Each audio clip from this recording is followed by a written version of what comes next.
Good morning. Today is March 29th. This is going to be day 61 on the trail for me. I am in beautiful Rockfish Gap. I stayed last night in Waynesboro.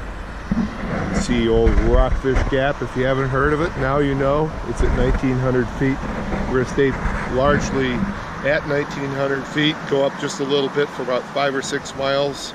20 miles total. The last 5 are going to be uphill and then a bit of a downhill. So that's it for today. This is my last day here in March, even though as I'm going to be returning to Florida tomorrow, Thursday, March 31st. I think I can. Wow, water never comes straight down. Comes down at the angle of the rock. Beautiful.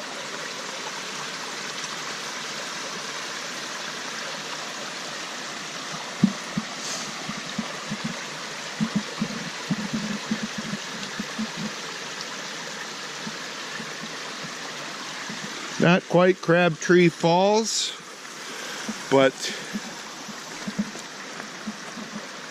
you know what? It's moving water with that beautiful sound, that beautiful music. There's no instrument that I know of on earth that I've heard. Not that I'm a music aficionado, but that would be a great PhD dissertation. What instrument resembles moving water? One thing to really watch for, at least during the spring, is all the changes in weather, as well as the difficulty of the trail, because the combination of the two is just going to give you quite a range in terms of body temperature versus outdoor temperature with the wind, without the wind. So there are a lot of factors.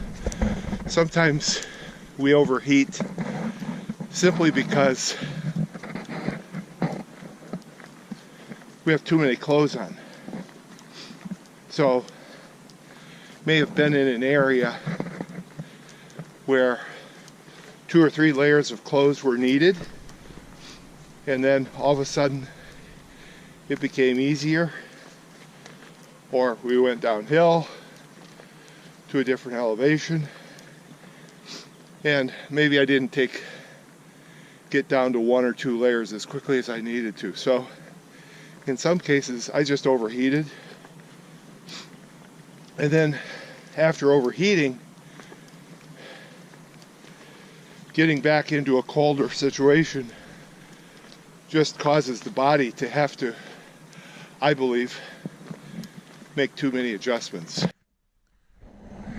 So I don't know if it's me or me wanting this to happen, but it just seems like as the day goes on, it seems like it seems like the vegetation is getting greener and greener during the day. I can't help but to think that. Maybe I'm just seeing more of these bushes. But boy, does it ever seem like it's getting more and more green.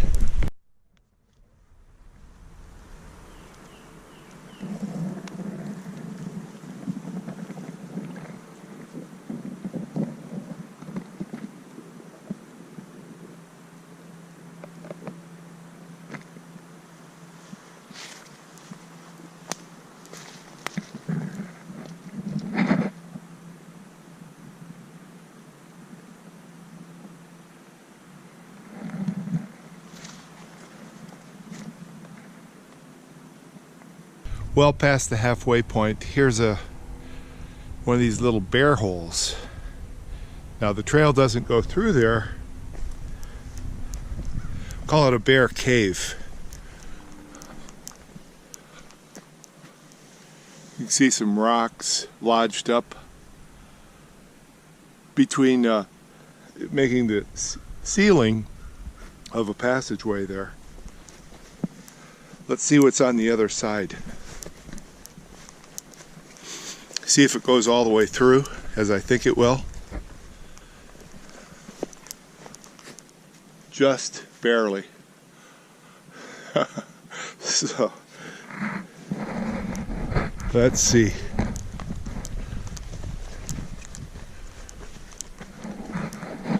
No, probably couldn't make it all the way through there. So this is how one rock ends up splitting and becoming 3 rocks. You can see that it's really just a weathering process. Freeze, thaw, freeze and thaw continually. No idea how long it may have taken, but real soon here we've got 3 rocks. 1, 2, 3. So, one of my sayings is, where you see one rock, you'll see another. Actually, where you see one rock, you'll see hundreds of others. Thousands, 10,000s. More rocks than you can ever shake a stick at.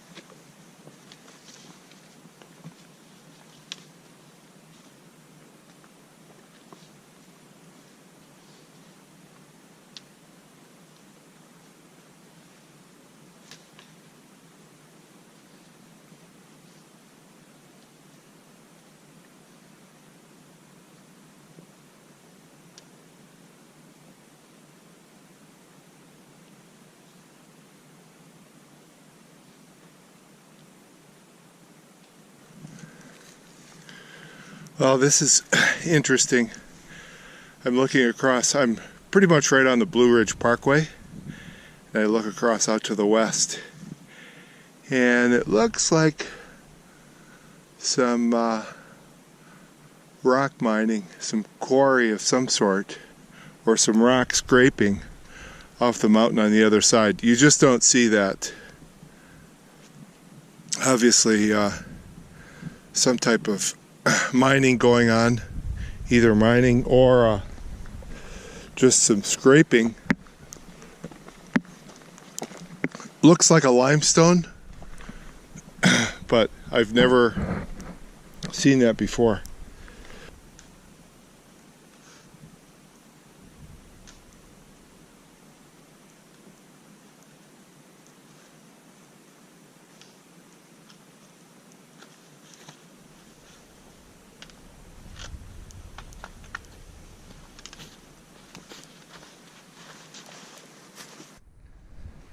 Okay, one day about 25 plus years ago, I ran into some retired generals from the American Military War College, and they were touring Kennesaw Mountain at the time.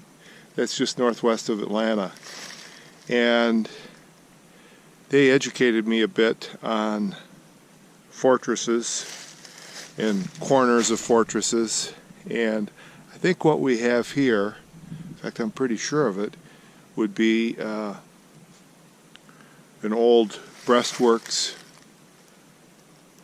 pointing to the north, defended from the south, because it's in the shape more or less of a U, and you could tell that this was a defensive structure as opposed to a